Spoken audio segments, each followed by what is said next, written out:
Here is to maintain that X however you can. There's lots of ways to go about it.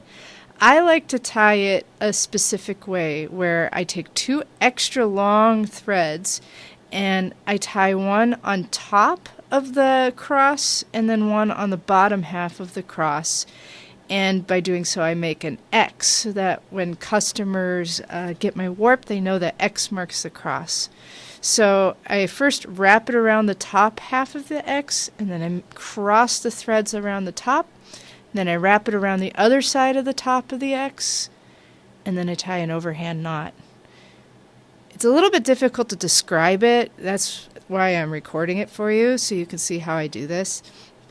So I tie an overhand knot. I don't tie the cross too tight because I don't want it to resist dye too much, but I do want to keep these threads in order. So I'm going to do it at the bottom half of the cross now. I'm going to wrap it around the bottom half, and then I'm going to cross those threads across the middle so it makes an X on the bottom. And then I'm going to do the same thing on the other side as well. So here I'm making the X, and then I'm wrapping it around the other half of the bottom of that cross.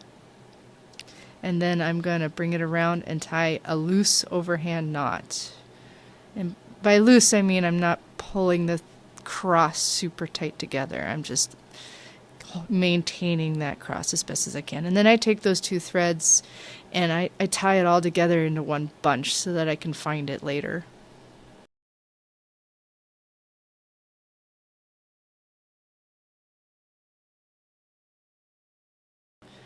So by tying it this way, you can cut that big knot at the end later, and then you have those 2 separate halves of the cross. You grab those 2 knots and you yank them, and you can use it to separate and open that cross back up again.